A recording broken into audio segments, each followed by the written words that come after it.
నమస్తే, నా పేరు ప్రశాంతి. బీసీటీ న్యూస్ కు స్వాగతం. ముందుగా హెడ్లైన్స్ చూద్దాం. మెడికల్ కళాశాలలను ప్రభుత్వమే నిర్మించాలి. పీపీపీ విధానాన్ని అడ్డుకొని తీరతా మాజీ శాసనసభ్యులు కోన రఘుపతి. తమిళనాడు రాష్ట్రంలో అయ్యప్ప స్వాములపై దాడి చేయడం హేయమైన చర్య. బజరంగ్ దళ్ అధ్యక్షులు నాలం నరేష్. అటల్ బిహారీ వాజ్పేయి పాలనలో ప్రతిపాదించిన సుపరిపాలన, జాతి ఐక్యత, సమగ్రాభివృద్ధి విధానాలు దేశానికి కొత్త దిశ చూపించాయి. భారతీయ జనతా పార్టీ రాష్ట్ర అధ్యక్షులు పివిఎన్ మాధవ్.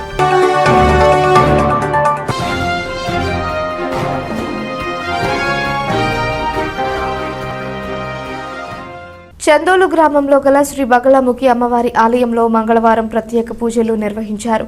ఈ కార్యక్రమంలో ఆలయ పూజారులు, దేవస్థానం సిబ్బంది, భక్తులు పాల్గొన్నారు. పిట్టలవానిపాలెం మండలం చందోలు గ్రామంలో వేంచేసి ఉన్న బండ్లమ్మ దేవాలయంలో మంగళవారం సందర్భంగా అమ్మవారిని మంగళగౌరిగా అలంకరించారు.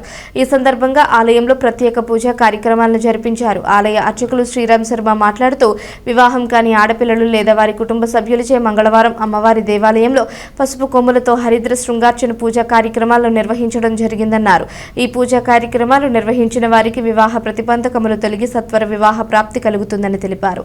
ఈ కార్యక్రమంలో భక్తులు అధిక సంఖ్యలో పాల్గొన్నారు. పిట్టలవానిపాలెం మండలం కాజీపాలెం మంతెన సుబ్బరాజు జిల్లా పరిషత్ ఉన్నత పాఠశాలలో స్పోర్ట్స్ ఆంధ్ర కార్యక్రమంలో భాగంగా నిర్వహించిన క్రీడా పోటీలు ఉత్సాహభరితంగా కొనసాగాయి. డివిజన్ స్థాయిలో నిర్వహించిన ఈ పోటీలలో 12 మండలాలకు చెందిన ఉపాధ్యాయులు ఆసక్తికరంగా పాల్గొన్నారు. ఈ సందర్భంగా మహిళా ఉపాధ్యాయులకు త్రోబాల్ మరియు పురుష ఉపాధ్యాయులకు క్రికెట్ పోటీలను నిర్వహించారు. ఆయా మండలాల నుంచి పాల్గొన్న ఉపాధ్యాయులు నిర్వహించిన క్రీడా పోటీలు నువ్వా నేనా అనే విధంగా ఉత్కంఠభరితంగా సాగాయి. ప్రతిరోజు పాఠశాలలో విద్యార్థులకు విద్యాబోధన చేయడంతో నిమగ్నమైన ఉపాధ్యాయులు ఒక్కసారిగా రాష్ట్ర ప్రభుత్వం స్పోర్ట్స్ ఆంధ్ర పేరుతో నిర్వహించిన ఈ క్రీడా పోటీల్లో ఉల్లాసంగా, ఉత్సాహంగా పాల్గొన్నారు. క్రీడా స్ఫూర్తిని పెంపొందిస్తూ పోటీల్లో పాల్గొన్నారు. విజేతలుగా నిలిచిన వారిని బాపట్ల జిల్లా స్థాయిలో నిర్వహించే క్రీడా పోటీలకు పంపించడం జరుగుతుందని కాజీపాలెం వ్యాయామ అధ్యాపకులు కరీముల్లా తెలిపారు. ప్రభుత్వం ఉపాధ్యాయులకు క్రీడా పోటీలు నిర్వహించడం చాలా సంతోషకరమన్నారు. ఈ సందర్భంగా పలువురు వ్యాయామ ఉపాధ్యాయులు రాష్ట్ర ముఖ్యమంత్రి నారా చంద్రబాబు నాయుడికి, ఉప ముఖ్యమంత్రి కొణిదెల పవన్ కళ్యాణ్, విద్యాశాఖ మంత్రి నారా లోకేష్లకు కృతజ్ఞతలు తెలియజేశారు. కాజీపాలెం జిల్లా పరిషత్ ఉన్నత పాఠశాల మరియు కాజీపాలెం కాలేజీ గ్రౌండ్స్లో జరుగుతున్న బాపట్ల డివిజన్ ఉపాధ్యాయుల క్రీడా పోటీల్లో మొదటి రోజు మహిళల టీచర్స్ త్రోబాల్ పోటీలో కర్లపాలెం మండలం విజయం సాధించింది.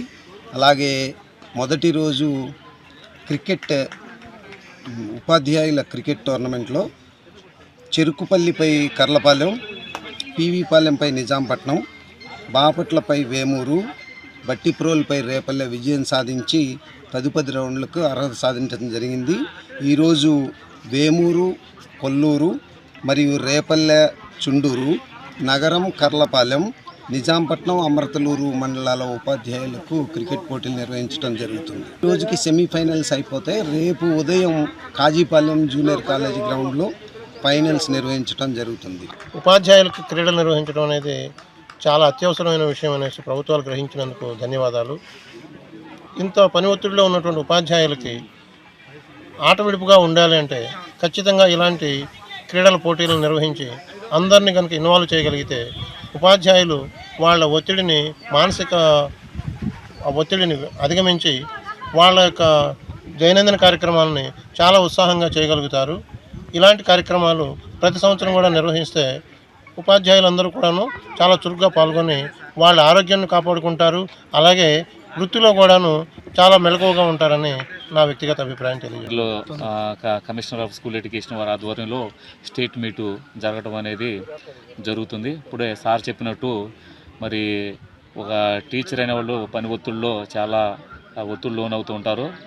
వారికి ఒక క్రీడల మీద ఉన్నటువంటి స్ట్రెస్ తగ్గించుకోవడానికి ఉద్దేశంతో కమిషనర్ గారు ఈ గేమ్స్ని టీచర్స్ కండక్ట్ చేయడం అనేది జరిగింది.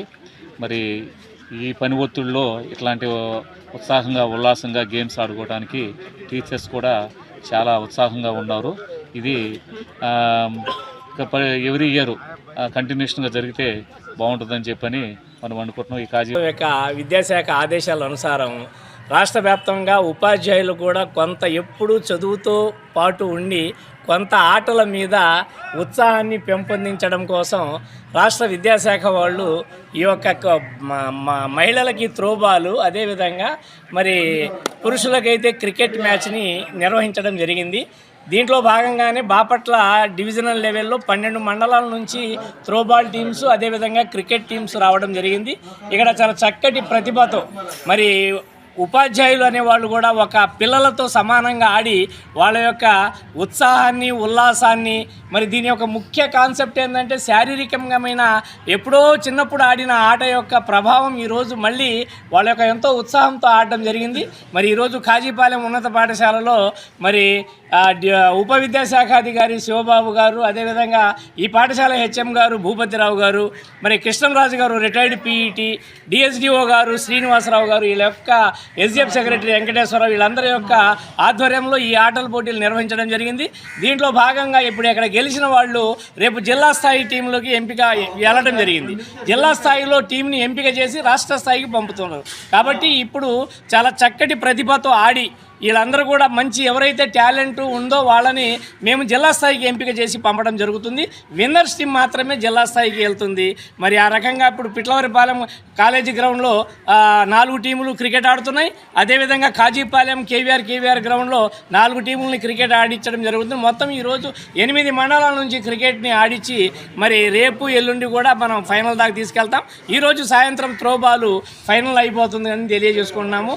కర్లపాలెం మండలం పేరలి మల్లెలవారిపాలెం గ్రామానికి చెందిన మల్లెల సత్యంకు చెందిన పూరి గృహం అగ్ని ప్రమాదం సంభవించి పూర్తిగా కాలిపోయింది. గృహోపకరణాలు, వంట పాత్రలు, దుస్తులు కాలిపోయాయి. రెవెన్యూ అధికారులు గృహాన్ని సందర్శించి బియ్యం అందజేశారు. అగ్ని ప్రమాదానికి కారణం విద్యుత్ షార్ట్ సర్క్యూట్ అని బాధితులు, గ్రామస్తులు తెలిపారు. రాబోయే తరానికి కాబోయే ప్రధాని అటల్ బిహారీ వాజ్పేయి అని అప్పటి ప్రధాని జవహర్లాల్ నెహ్రూ అన్నారని భారతీయ జనతా పార్టీ రాష్ట్ర అధ్యక్షులు పివిఎన్ మాధవ్ గుర్తు చేశారు. బాపట్ల సమీపంలోని ఇంజనీరింగ్ కళాశాల వద్ద గల జాతీయ రహదారి 216 వద్ద మాజీ ప్రధాని అటల్ బిహారీ వాజ్పేయి విగ్రహాన్ని బాపట్ల జిల్లా ఇన్ఛార్జ్ మంత్రి కొలుసు పార్థసారథి, రెవెన్యూ శాఖ మంత్రి అనగాని సత్యప్రసాద్, విద్యుత్ శాఖ మంత్రి గొట్టిపాటి రవి, స్థానిక శాసనసభ్యులు వేగేసిన నరేంద్రవర్మ, వేమూరు శాసనసభ్యులు నక్క ఆనందబాబు, జనసేన పార్టీ జిల్లా అధ్యక్షులు గాదె వెంకటేశ్వర్లు, చీరాల శాసనసభ్యులు ఎంఎం కొండయ్య, ఎమ్మెల్సీ పోతుల సునీత, ఆమంచి స్వాములు, బీజేపీ రాష్ట్ర ప్రధాన కార్యదర్శి నాకోతు రమేష్ నాయుడు కలిసి ఆవిష్కరించారు. అటల్ బిహారీ వాజ్పేయి పాలనలో ప్రతిపాదించిన సుపరిపాలన, జాతీయ ఐక్యత, సమగ్రాభివృద్ధి విధానాలు దేశానికి కొత్త దిశ చూపించాయని ఈ సందర్భంగా ఆయన పేర్కొన్నారు. దేశం ఎలా ముందుకు సాగాలని దూరదృష్టి ఆయన స్పష్టంగా నిర్దేశించారని అన్నారు. చివరి వ్యక్తి వరకు అభివృద్ధి సంక్షేమ పథకాలు చేరాలన్న వాజ్పేయి ఆశయాలను ప్రధానమంత్రి నరేంద్ర మోడీ కొనసాగిస్తూ ఆ పథకాలను మరింత విస్తరించాలని అన్నారు. ఎన్డీఏ ప్రభుత్వం అమలు చేసిన సంక్షేమ అభివృద్ధి కార్యక్రమాల ద్వారా 25 కోట్ల మందికి పైగా పేదరికం నుంచి బయటపడగలిగామన్నారు. అభివృద్ధిలో ప్రపంచంలో అతిపెద్ద ఆర్థిక వ్యవస్థల్లో 10వ స్థానంలో ఉన్న భారత్ ఇప్పుడు 4వ స్థానానికి చేరిందని, అంతేకాకుండా ఆంధ్రప్రదేశ్కు ఎన్డీఏ ప్రభుత్వం చేకూర్చిన ప్రయోజనాలు, రాష్ట్రానికి అందించిన నిధులు, చేసిన అభివృద్ధి పనులను ప్రజలకు వివరించేందుకే ఈ బస్సు యాత్ర చేయడం జరుగుతుందని పేర్కొన్నారు. 25వ తేదీన అమరావతిలో బహిరంగ సభ నిర్వహించడం జరుగుతుందని, ఈ సభకు కేంద్ర హోంశాఖ మంత్రి అమిత్ షాతో పాటు పలువురు కేంద్ర మంత్రులు, ముఖ్యమంత్రి నారా చంద్రబాబు నాయుడు, డిప్యూటీ సీఎం పవన్ కళ్యాణ్తో పాటు ఎన్డీఏ కూటమి ముఖ్య నేతలు హాజరవుతారని అన్నారు. ఆయన జీవిత ఆశయాన్ని తీసుకొని యువత ముందుకు సాగాలని సూచించారు. స్థానిక శాసనసభ్యులు వేగేసిన నరేంద్రవర్మ మాట్లాడుతూ, ఈ రోజుల్లో కూడా మనుషుల్లో దేవుడు ఉన్నాడు అంటే అటల్ బిహారీ వాజ్పేయి, రతన్ టాటా వంటి వారిని గుర్తు చేశారు. ఆంధ్రప్రదేశ్ రాష్ట్రంలో ఆయన విగ్రహాన్ని పెట్టడం అదృష్టంగా భావిస్తున్నామని పేర్కొన్నారు. అన్ని రంగాలలో ఆంధ్రప్రదేశ్కు తోడు నీడగా నిలబడ్డారని గుర్తు చేశారు. జాతీయ రహదారులు ప్రారంభించింది అటల్ బిహారీ వాజ్పేయి అని పేర్కొన్నారు. కార్యక్రమానికి భారతీయ జనతా పార్టీ బాపట్ల జిల్లా అధ్యక్షులు బంగారుబాబు అధ్యక్షత వహించారు. ఈ కార్యక్రమంలో కూటమి నాయకులు, కార్యకర్తలు, అభిమానులు తదితరులు పాల్గొన్నారు. రష్యా విప్లవం రావటం, సోవియట్ రష్యా ఏర్పడటం, అది ఏర్పడిన తర్వాత ఆ యొక్క కళ చెదరటం, తిరిగి భారతదేశం రావడం, దేశంతో తిరిగి పోరాటం చేస్తే ఆ రోజు కాంగ్రెస్ యొక్క ఆలోచన పదానికి దూరంగా ఉంది. స్వతంత్రం వచ్చిన తర్వాత దేశం వెళ్తున్న గతిని చూసి తప్పనిసరిగా పార్లమెంట్ లో మాట్లాడాలని పోటీ చేస్తే లేట్ గా తెలిసిన అటల్ బిహారీ వాజ్పేయి గారికి అప్పటికే నామినేట్ చేశారు. కనుక ఆయనే స్వయంగా దేశ భక్తుడు, దేశ స్వతంత్ర సేనాని, ఇంత గొప్ప విప్లవకాన్ని కూడా లేడు అని చెప్పి ఆయన ఊరు తిరిగి పర్యటన చేసి ఆయన గెలిపించి స్వయంగా ఆయన బలరాంపూర్లో గెలిచి ఆ రోజు సభలో మాట్లాడిన తీరు చూసి మొత్తం అందరూ కూడా ఆయన మెచ్చుకోవడం జరిగింది. నెహ్రూ గారు ఆయన ప్రధానమంత్రి అవుతాడని మాట్లాడడానికి అది కారణమైందని మనం తప్పనిసరిగా తెలుసుకోవాలి. అటువంటి గొప్ప దేశభక్తుడు అటల్ బిహారీ వాజ్పేయి గారు దేశానికి సంబంధించి అనేక అంశాల గురించి ఆయన మాట్లాడటం జరిగింది. 53 సత్యాగ్రహం, కాశ్మీర్ 75 కన్నా తప్పనిసరిగా రద్దు కావాలని చెప్పి దానికోసం ఉద్యమం చేస్తానని ముందుకు రావడం జరిగింది. సాంప్రదాయాల్ని, సంస్కృతుల్ని మన దేశ సంపదగా చాటి చెప్పిన ఒక మహోన్నతుడు అటల్జీ వాజ్పేయి. ఈ రోజుల్లో కూడా మనుషుల్లో దేవుళ్ళు ఉన్నారు అంటే అబ్దుల్ కలాం గారు, రతన్ టాటా, అలాగే అటల్ బిహారీ వాజ్పేయి.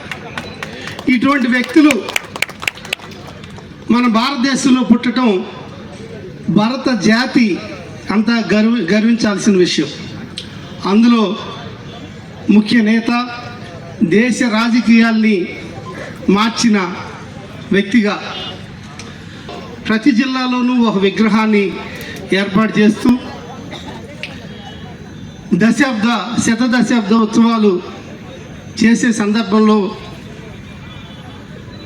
ఆంధ్రప్రదేశ్లో కూడా ఈయన విగ్రహాలను పెడతాం నిజంగా చాలా అదృష్టంగా నేనైతే భావిస్తూ ఉన్నా. అలాగే నారా చంద్రబాబు నాయుడు గారికి ఆంధ్రప్రదేశ్కి తోడు నీడగా ప్రజలందరూ బాగుండాలి, ప్రతి మనసు మనందరం కూడా దేశ అభ్యున్నతి కోసం పాటుపడాలి అంటూ రాష్ట్రంలో పార్టీ ఉన్నా లేకపోయినా అన్ని పార్టీలతో కలిసి అభివృద్ధి ఒక పార్టీగా భారతీయ జనతా పార్టీ మన ఆంధ్రప్రదేశ్కి ఎన్నో సేవలు చేసిన పార్టీ. భారతదేశం గొప్పతనాన్ని గురించి ప్రపంచ దేశాలు చాటి చెప్పాలని పోఖ్రాన్ మన భద్రత కాపాడుకునే విషయంగా మన జాతి గౌరవాన్ని పెంచిన వ్యక్తి అటల్ బిహారీ వాజ్పేయి. అలాగే ట్రాన్స్పోర్ట్ విషయంలో చతుర్భుజ అన్ని చోట్ల కూడా నేషనల్ హైవేలు, మనం కార్లు వెళ్తా ఉన్నా కూడా టీ కప్ అక్కడ పెడితే కదలకుండా వెళ్ళాలి అని ఆయన ఆలోచన మేరకు భారతదేశానికి ఇదివరకు మన రోడ్లు ఎలా ఉన్నాయి అంటే అది అందరికి తెలిసిందే. కానీ వాజ్పేయి గారి ఆలోచన మేరకు ఈరోజు నేషనల్ హైవేలు రూపురేఖలు మారి భారతదేశాన్ని అభివృద్ధికి అప్పటి నుంచే పునాదులు వేసిన వ్యక్తి అటల్ బిహారీ వాజ్పేయి. అటువంటి వ్యక్తి విగ్రహ ఆవిష్కరణలో పాల్గొంచుకోవటం చాలా సంతోషం, మరింత అదృష్టం. ఈ అవకాశం ఇచ్చిన భారతీయ జనతా పార్టీ మరియు కూటమి సభ్యులందరికీ పేరు పేరున ధన్యవాదాలతో కూడిన నమస్కారాలు తెలియజేస్తూ థ్యాంక్ యూ. పెద్దలు వేమూరు శాసనసభ్యులు నక్కా ఆనందబాబు గారు ప్రసంగించాల్సిన కోరుతా ఉన్నాం. ప్రభుత్వ మెడికల్ కళాశాలలను ఏర్పాటు చేయాలని కోరుతూ చేపట్టిన కోటి సంతకాల సేకరణ ఉద్యమంలో సేకరించిన సంతకాలను రాష్ట్ర గవర్నర్కు సమర్పించడం జరుగుతుందని బాపట్ల మాజీ శాసనసభ్యులు, ఆంధ్రప్రదేశ్ మాజీ శాసనసభ ఉపసభాపతి కోన రఘుపతి అన్నారు. బాపట్ల పట్టణంలో గల రథం బజారులోని వైఎస్ఆర్ కాంగ్రెస్ పార్టీ కార్యాలయంలో ఏర్పాటు చేసిన విలేకరుల సమావేశంలో ఆయన ప్రసంగించారు. భారీ ర్యాలీలో పాల్గొని విజయవంతం చేసిన ప్రతి ఒక్కరికి ఈ సందర్భంగా ఆయన ప్రత్యేక కృతజ్ఞతలు తెలియజేశారు. ఎవరి అంచనాలకు అందనంత విధంగా కార్యకర్తలు ర్యాలీలో పాల్గొన్నారని అన్నారు. పీపీపీ విధానంలో మెడికల్ కళాశాలల నిర్మాణాన్ని ఎట్టి పరిస్థితుల్లో కూడా అడ్డుకొని తీరతామని హెచ్చరించారు. ఈ సమావేశంలో బాపట్ల జిల్లా వైఎస్ఆర్ కాంగ్రెస్ పార్టీ జిల్లా ఉపాధ్యక్షులు కోకి రాఘవరెడ్డి, బాపట్ల మండలం వైఎస్ఆర్ కాంగ్రెస్ పార్టీ అధ్యక్షులు మరుప్రోలు ఏడుకొండల రెడ్డి, వైఎస్ఆర్ కాంగ్రెస్ పార్టీ రాష్ట్ర యువకులు కార్యదర్శి నక్క వీరారెడ్డి, నాయకులు, కార్యకర్తలు తదితరులు పాల్గొన్నారు. నిన్న జరిగినటువంటి కోటి సంతకాల ఉద్యమంలో భాగంగా సేకరించినటువంటి ఈ సంతకాలన్నింటినీ కూడా మరి గవర్నర్ గారికి సమర్పించేటువంటి దిశలో సెంట్రల్ ఆఫీస్కి జిల్లా కేంద్రం బాపట్ల నుంచి అన్ని నియోజకవర్గాల నుంచి వచ్చినటువంటి ఈ పుస్తక ప్రతులని గవర్నర్ గారికి సమర్పించడం కోసమే సెంట్రల్ ఆఫీస్ పంపించడం జరిగింది. ఈ కార్యక్రమంలో మరి నిన్న వేలాదిగా పాల్గొని వాళ్ళ ఆకాంక్షని, ఈ కూటమి ప్రభుత్వం మీద ఉన్నటువంటి వ్యతిరేకతని, ప్రత్యేకంగా మెడికల్ కాలేజీకి, టీచింగ్ హాస్పిటల్కి సంబంధించి పీపీపీ విధానాన్ని వ్యతిరేకిస్తూ ప్రభుత్వమే దీన్ని పూర్తి చేయాలని, పూర్తిగా ప్రభుత్వం ఆధీనంలోనే ఉండాలని, ప్రభుత్వమే కన్స్ట్రక్షన్ కంప్లీట్ చేసి నిర్వహించాలని ఏదైతే ప్రజల ఆకాంక్ష ఉందో ఆకాంక్షని నిన్న స్పష్టంగా పెద్ద ఎత్తున అనూహ్యంగా ఎవరి అంచనాలకి అందనటువంటి విధంగా మరి ఈ కార్యక్రమం జరిగింది. ఇప్పటికైనా ఈ కూటమి ప్రభుత్వాన్ని, ప్రత్యేకంగా తెలుగుదేశం పార్టీని, తెలుగుదేశం నాయకుల్ని, క్షేత్రస్థాయిలో జరుగుతున్నటువంటి విషయాల్ని పైన అధికార గణానికి అర్థమయ్యే భాషలో చెప్పి ప్రజా వ్యతిరేకతని వాళ్ళకి స్పష్టంగా తెలిసే విధంగా తెలియజేసి, ఇదేదో వైసీపీ కార్యక్రమం కాదు, ప్రజల్లో ఉన్నటువంటి ఈ వ్యతిరేకతని ఖచ్చితంగా స్పష్టంగా, ఒక పక్క వ్యవసాయ పనులు ముమ్మరంగా జరుగుతున్నప్పటికీ వారి విలువైన సమయాన్ని కేటాయించి ఈ కార్యక్రమంలో ఉన్నటువంటి వారికి సంబంధించినటువంటి ప్రతి ఒక్కళ్ళకి బాధ కలిగించేటువంటి వాళ్ళ పిల్లల చదువుల దగ్గర నుంచి ప్రజల ఆరోగ్యం వరకు అన్ని విషయాలలో ఇబ్బందికరమైనటువంటి ఈ అంశాన్ని ఖచ్చితంగా మన సమయాన్ని కేటాయించాల్సిందే, ప్రభుత్వానికి తెలియజేయాల్సిందే అనేటువంటి ఆలోచనతో నేను జయప్రదం చేసినటువంటి వారందరికీ, వారందరి ఆవేదనని ఇక్కడి నాయకుల పైన తెలియచేయాలని, ప్రభుత్వం కళ్ళు తెరవాలని, నిద్రపోతున్నట్టుగా నటించదని స్పష్టంగా మరొకసారి తెలియజేస్తాం. బాపట్ల పట్టణంలోని బాబుపురి పట్టణ పురోహిత సంఘం ఆధ్వర్యంలో ప్రజల లోక కళ్యాణార్థం మార్గశిర బహుళ ఏకాదశి సోమవారం సందర్భంగా శివ కళ్యాణ మహోత్సవం అంగరంగ వైభవంగా నిర్వహించారు. ఈ మహోత్సవ కార్యక్రమాన్ని పట్టణంలోని రైలుపేట కృష్ణా మందిరంలో బాబుపురి పట్టణ పురోహిత సంఘ ఆధ్వర్యంలో నిర్వహించారు. అధ్యక్షులు భువనగిరి వెంకటశాస్త్రి ముఖ్య అతిథిగా హాజరై శివపార్వతి కళ్యాణం కార్యక్రమాన్ని ప్రారంభించారు.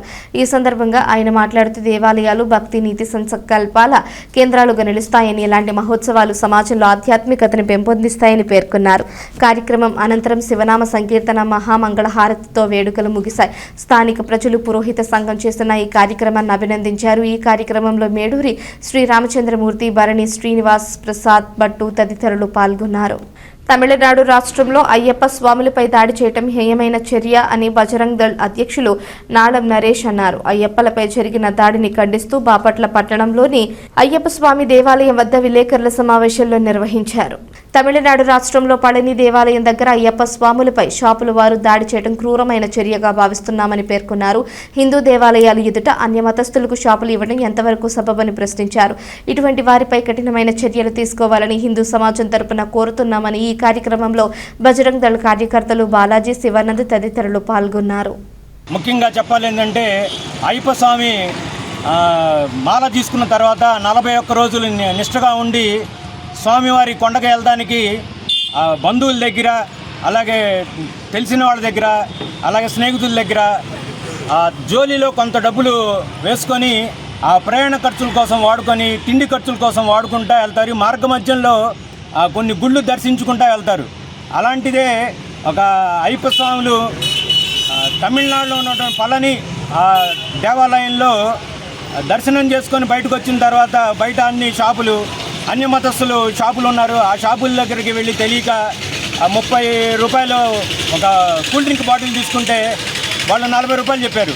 అయ్యా మీరు 10 రూపాయలు ఎక్కువ తీసుకుంటే నా దగ్గర అంత డబ్బులు లేవు, ప్రయాణ ఖర్చులే, వాళ్ళ దగ్గర వీళ్ళ దగ్గర అడిగి తెచ్చుకున్నాను కాబట్టి 30 రూపాయలే తీసుకోండి అని చెప్పినా వినకుండా ఆ మాలధారణ ధరించిన వ్యక్తిని బట్టలు చింపేసి రుద్రాక్షలు తెంపేసి ఆ తర్వాత వచ్చి బూతులు తిడతా సీసా పగలు కొట్టి పొడిచారు. ఇదేం న్యాయం అని అడుగుతున్నా. మీరు గుడి ముందు ఉంది హిందువులతో బేరం చేసుకుంటా వాళ్ళనే ఇట్లా 10 రూపాయల కోసం వాళ్ళని పొడవటం ఎంతవరకు సమంజసం? మీరు ఇలాంటివన్నీ చేస్తే గుడికి రావాలని ఎలా అనిపించుద్ది? కాబట్టి ఈ సమావేశం గురించి ఇది డిసెంబరు, ఈ సంవత్సరం ఫస్ట్లో జనవరిలో హైందవ శంకరావం పెట్టాం. హైందవ శంకరావం ముఖ్య ఉద్దేశం ఏంటంటే దేవాదాయ ధర్మాదాయ శాఖ రద్దు చేసి ఈవో వ్యవస్థను రద్దు చేయాలని చెప్పి అప్పుడు మీటింగ్ పెట్టాం పెద్ద ఎత్తున ఆంధ్రప్రదేశ్ మొత్తం. ఈ దేవాదాయ ధర్మాదాయ శాఖను ప్రవేశపెట్టింది బ్రిటిష్ వాళ్ళు. అప్పటి నుంచి ఇప్పటి వరకు ఆ శాఖ కొనసాగుతుంది. ఇది తీసేయమని హైందవ శంకరావంలో చెప్పిన ఇప్పటి వరకు ఎలాంటి అతిగతి లేదు. ముఖ్యంగా వచ్చి ఈ ఈవో వ్యవస్థ అన్యమతస్తుని తీసుకొచ్చి పెట్టడం వల్ల అతను ప్రతి గుడిలో ఇలాంటి పనులే చేస్తున్నారు. గుడి ముందున్న షాపులు బయట వాళ్ళకి ఇవ్వటం, ప్రసాదాలు బయట వాళ్ళు తయారు చేయించడం, గుడికి సంబంధించిన రూములు ఉంటే అవి బయట వాళ్ళకి ఇవ్వటం, అన్యమతస్తులకి ఇవ్వటం, ఇలా చేస్తున్నారు. వాళ్ళు సాధారణ భక్తుడు షెడ్లో పనుకొని వెళ్లాల్సిన పరిస్థితులు వస్తున్నాయి. అది ముఖ్యంగా గమనించుకోవాలి. ఈ శాఖనంతా రద్దు చేసి ఈ పనులు చేయాలి. మహిళలు చిన్న సన్నకారు పరిశ్రమలు స్థాపించి అభివృద్ధి సాధించాలని నేటి స్త్రీ ఫౌండర్ హెల్త్ కోచ్ దేవిరెడ్డి అన్నారు. కర్లపాలెం అబ్దుల్ కలాం ఫౌండేషన్ ఆధ్వర్యంలో ఎంవిరాజుపాలెంలోని ముస్లిం షాదీఖానాలో మహిళా అభివృద్ధి, మహిళా సాధికారతపై మహిళలకు అవగాహన సదస్సు నిర్వహించారు. ఈ సందర్భంగా దేవిరెడ్డి మాట్లాడుతూ మహిళలు వంటగదికి పరిమితం కాకుండా గృహంలో ఉండే వస్తువులు ఎలా తయారు చేయాలి, ఎలా అమ్మాలి, రుణం ఎలా పొందాలి అనే వాటిపై అవగాహనతో పాటు రజా హిందుస్థాన్ నిధి బ్యాంకు ద్వారా రుణ సదుపాయాలు కల్పించబడునని వివరించారు. ఈ కార్యక్రమంలో సిరసాని లక్ష్మీ, శైలజ రాజు, శ్రావణి, గ్రామ ఉప సర్పంచ్ పఠాన్ అహ్మద్ బాషా, షేక్ బాజీ పఠాన్, కరీముల్లా ఖాన్, బహదూర్ బాషా తదితరులు మహిళలు పాల్గొన్నారు. డిజిటల్ మహిళ అనేది ఇంట్లో ఉండి మొబైల్ ద్వారా మనం ఎలాగా మనల్ని అభివృద్ధి డిజిటల్ మహిళ అంటే స్క్రీన్స్ టు సక్సెస్. అంటే మీ చేతిలో ఒక మొబైల్ ఉంది, దాంట్లో ఇంటర్నెట్ ఉంటే చాలు. మిగతా అదంతా కూడా మా డిజిటల్ మహిళా కమ్యూనిటీలో ఉండేటువంటి కోచెస్ మీకు రెగ్యులర్గా క్లాసెస్ తీసుకొని అసలు ఎలా నేర్చుకోవాలి, ఏం నేర్చుకోవాలి, ఏం నేర్చుకుని ఎలా చేసుకుంటే మీకు ఒక 1000 రూపాయల నుంచి ఒక 10,000 రూపాయల దాకా మీరు సంపాదించుకోగలరు అనేది మేమైతే చెప్తామన్నమాట. అయితే డిజిటల్ మహిళా ఫౌండర్ డాక్టర్ ఆశ్లేష గారు డిజిటల్ మహిళలో జాయిన్ అయ్యే ప్రతి మహిళ కూడా శక్తి, సంపద, స్వేచ్ఛ ఈ 3 కూడా ఆ మహిళకి అందాలి అనే విధంగానే క్లాసెస్ అనేది రూపొందించారు. దాంట్లో భాగంగా ఆన్లైన్లో జరిగే కొన్ని క్లాసెస్ అయితే ఆఫ్లైన్లో డిజిటల్ మహిళా సంఘాలు అనేది ప్రతి చోట ఉన్నాయి. అంటే ఇప్పుడు గుంటూరులో ఉంది, విజయవాడలో ఉంది, తిరుపతిలో ఉంది, కాకినాడలో ఉంది, అలా అన్ని సిటీస్లో కూడా, అలాగే బయట అంటే ఆంధ్రప్రదేశ్ ఒకటే కాదు, తెలంగాణ ఒకటే కాదు, మనకి చెన్నైలో ఉంది, బెంగళూరులో ఉంది, ఇలా ఎక్కడికక్కడ ఆఫ్లైన్ సంఘాల్లో ఒక 100 మంది పైనే ఉంటారు. వాళ్ళలో వాళ్ళే బిజినెస్ చేసుకుంటారు. ఎలా అంటే ఇప్పుడు మనకు తాళం కావాలని మనం జనరల్గా ఏం చేస్తాం, కొనుక్కొచ్చుకుంటాం ఎవరికైనా కావాలని. లేదంటే ఇప్పుడు పండుగ వస్తుంది, శారీస్ కావాలి, ఇంకేదైనా కావాలి, బయట కొంటాం. అదే మన సంఘంలో కొనండి. అప్పుడు మనం మన తోటి మహిళకి మనం ఒక బిజినెస్ ఇచ్చినట్టే కదా, దానికి అది హెల్ప్ అవుతుంది. ఇప్పుడు మన పిల్లలు ఏదో నేర్చుకోవాలి, మ్యాథ్స్ నేర్చుకోవాలో, ఇంగ్లీష్ నేర్చుకోవాలి, ఇంకేదో నేర్చుకోవాలి, అలాంటి టీచర్స్ కూడా మన సంఘంలోనే ఉంటారు. సో వాళ్ళైతే మన పిల్లల్ని ట్యూషన్స్ చేస్తాం. అలాగా మీరు పచ్చళ్ళ వ్యాపారం చేసినా, క్లోదింగ్ అంటే చీరలు కానీ, నగలు కానీ, బ్లౌజులు కుట్టడం కానీ, ఏదైనా సరే ఓకే. ఒక ఎగ్స్ ఫర్ ఎగ్జాంపుల్ గుడ్లు కంపెనీ ఉందనుకోండి, అది కావచ్చు. ఎటువంటి చేసినా సరే అది ఇంకా ఒక 100 మందికి, ఇంకొక 1000 మందికి, ఇంకొక 10,000 మందికి దాన్ని ఎలాగా మనం తీసుకెళ్ళాలి అనేది ఈ డిజిటల్ ఇంట్లో ఉండి చిన్న చిన్న పరిశ్రమల్ని పెట్టుకొని ఆర్థికంగా అభివృద్ధి చెందాలా, వివరంగా మనం ఏం చేయాలా, ఎలా చేయాలి అనేటువంటిది. అగ్ని ప్రమాదాల పట్ల ప్రజలు అప్రమత్తంగా ఉండాలని రెడ్ క్రాస్ కర్లపాలెం మండల చైర్మన్ ఎన్నికల్లో పోలీసురావు అన్నారు. కర్లపాలెం మండలం పేరలి గ్రామంలో జరిగిన అగ్ని ప్రమాదస్తులకు రెడ్ క్రాస్ సొసైటీ వారు తాత్కాలిక గుడారానికి తార్పలిన్ పట్ట, వంట సామాగ్రి, బొంత శామ్యూల్ త్యాగరాజ్ సహకారంతో దుస్తులను, నిత్యావసర సరుకులు, కూరగాయలను అందించే కార్యక్రమాన్ని నిర్వహించారు. ఈ సందర్భంగా పోలీసురావు మాట్లాడుతూ బాపట్ల జిల్లా చైర్మన్ నారాయణ భట్టు సలహా మేరకు త్యాగరాజ్ సహకారంతో ఈ కార్యక్రమాన్ని నిర్వహించామన్నారు.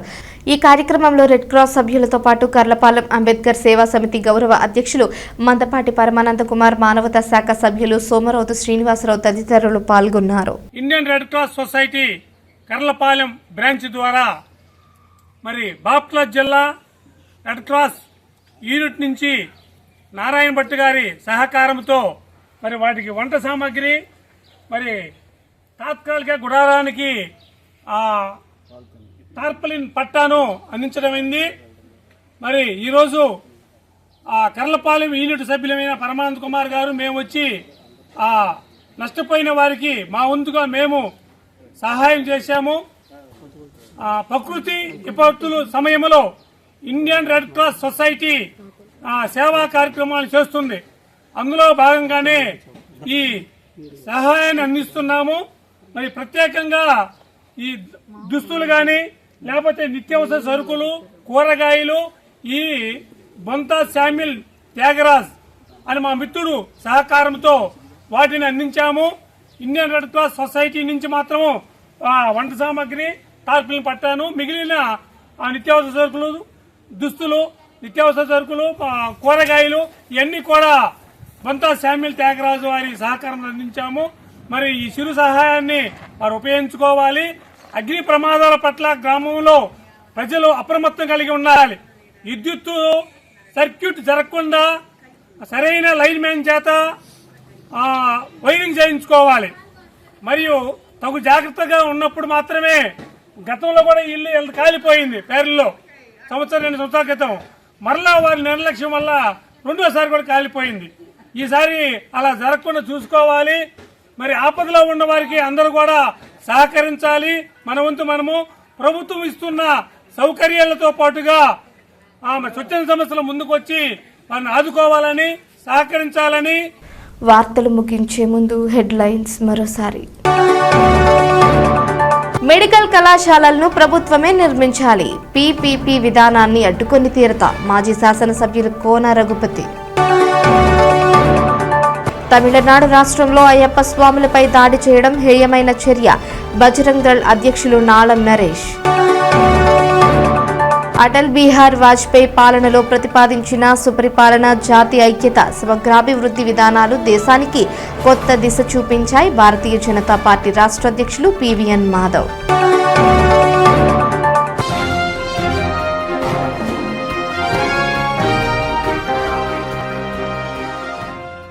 ఈ వార్తలు ఇంతటితో సమాప్తం. తిరిగి ప్రసారమయ్యే బీసీటీ న్యూస్లో మళ్ళీ కలుసుకుందాం. అంతవరకు సెలవు. నమస్కారం.